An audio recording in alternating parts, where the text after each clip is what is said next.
လေးစားပါတော့တောင်သူကြီးတို့အားလုံးမင်္ဂလာပါရှင်ကျမတို့ဝိဇာရာစိုက်ပျိုးပညာပေးအဖွဲ့ဟာဒီနေ့မှာမကွေးတိုင်းဒေသကြီးမကွေးမြို့နယ်စရိုင်ငံကျေးရွာကိုရောက်ရှိနေပါတယ်စရိုင်ငံကျေးရွာမိုးနှမ်းစိုက်ကတော်တော်များများစိုက်ပျိုးတဲ့ဒေသတစ်ခုဖြစ်ပါတယ်ထို့ကြောင့်စရိုင်ငံကျေးရွာမှာမိုးနှမ်းစိုက်ကများကိုဝိဇာရာထုတ်ကုန်များအသုံးပြု၍စိုက်ပျိုးထားသောတောင်သူဦးအောင်ကျော်မိုးနဲ့မကွေးဒေသတာဝန်ခံကိုကျော်မင်းထွန်းတို့တွေ့ဆုံမေးမြန်းဖြစ်ခဲ့သည်များကိုတောင်သူအတန်တောင်သူထံသို့အစီအစဉ်မှာတင်ဆက်ပေးလိုက်ရပါတယ်ရှင်ဦးလေးမင်္ဂလာပါခင်ဗျာမင်္ဂလာပါဦးလေးရဲ့နာမည်လေးကိုပထမဆုံးများရင်လည်းမိတ်ဆက်ပေးပါအောင်ခင်ဗျာကျွန်တော်နာမည်ကတော့မကွေးမြို့နယ်စရိုင်ငံကြီးရွာတောင်သူဦးအောင်ကျော်မိုးဖြစ်ပါတယ်ဟုတ်ဦးလေးစရိုင်ငံကြီးရွာမှာမိုးနှမ်းစိုက်ကဘယ်လောက်ရှိပါသလဲကျွန်တော်မိုးနှမ်းစိုက်ကကျွန်တော်ကိုပိုင်15ဧကစိုက်ပါတယ်ခင်ဗျာဟုတ်ကဲ့အခုဦးလေးရဲ့မိုးနှမ်းစိုက်ကတွေမှာကျွန်တော်တို့ဝိဇာရာကုမ္ပဏီကထုတ်တဲ့စိုက်ပျိုးရေးဆေးတွေကိုသုံးစွဲထားတယ်လို့သိရှိရပါတယ်အဲ့ဒါဦးလေးသုံးစွဲပုံသုံးစွဲနည်းလေးအဆင့်ဆင့်လေးကိုကျွန်တော်တို့ပြန်လည်ရှင်းပြပေးပါအောင်ခင်ဗျာပထမဆုံးအနေနဲ့ကျွန်တော်မြေကန်အဖြစ်16ပတ်လည်ကိုကျွန်တော်မြေကန်အဖြစ်သုံးစွဲပါတယ်ခင်ဗျာမြေကန်အဖြစ်သုံးစွဲပြီးမှကျွန်တော်တို့ပထမအဆင့်မှာကျွန်တော်တို့မိုးစည်းအနေနဲ့တောင်သူများအနေနဲ့မိုးယောဂအများဆုံးကြက်တဲ့အတွက်ဝိဇာရာမိုးစည်းမှာကျူပရိုမင်းနဲ့ဟက်ဇာကွန်ကိုတောင်သူများအများဆုံးကြိုက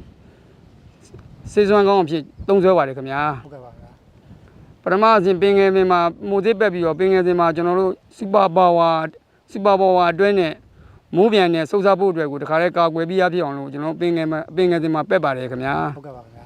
အဲစူပါပါဝါပက်ပြီးတဲ့အချိန်မှာကျွန်တော်တို့နောက်ဒုတိယအချိန်မှာကျွန်တော်တို့ထပ်မံပြီးတော့နှမ်းထူးအနေနဲ့သုံးစွဲပါတယ်ခင်ဗျာနှမ်းထူးမှာကျွန်တော်ဝိဇာရာထွက်တဲ့မေခလာတူးနဲ့ကျွန်တော်တို့ပိုးသက်ဆေးရအဲ့မှာစုပ်စားဖို့အများဆုံးကြက်တဲ့အတွက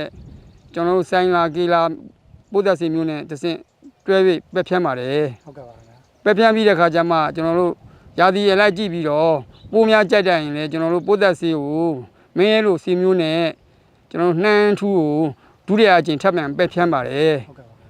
ဒုတိယအကြိမ်ပက်ဖြန်းပြီးတဲ့အချိန်မှာနောက်တတိယအကြိမ်မှာကျွန်တော်တို့နှမ်းအသီးအပွင့်မြန်ဆန်ဖြစ်တဲ့အချိန်မှာအသီးများတောင်သူများလိုချင်တဲ့အတွက်ကျွန်တော်တို့ရွှေတိုးပါဝါကိုလည်းနှမ်းကင်းပါကိုအဓိကသုံးစွဲပြီးတော့ကျွန်တော်လက်တွေ့သုံးစွဲထားတာရှိပါတယ်ဟုတ်ကဲ့ပါအဲ့ဒါအတွက်ထူးခြားမှုရှိတဲ့အတွက်ကျွန်တော်တို့ဒီနှမ်းများအောင်မြင်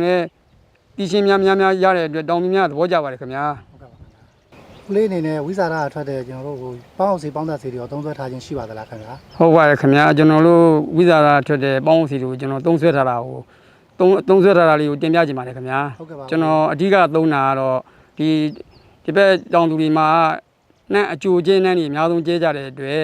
်ဒီနှမ်းအကျိုးကျဲပြီးတဲ့အချိန်မှာကျွန်တော်တို့တညအိပ်ပြီးရင်ကျွန်တော်တို့ရာရှင်းလေးကိုပေါင်းစေအနေနဲ့သုံးပြပါတယ်ခင်ဗျာဟုတ်ရာရှင်းသုံးစွဲပုံသုံးစွဲနည်းကိုလည်းဦးလေးအသေးစိတ်ကလေးရှင်းပြပေးလို့ရပါမယ်ဒီရာရှင်းကိုကျွန်တော်တို့ဆေးပြန်ပုံးတစ်ပုံးကို50 cc နှုန်း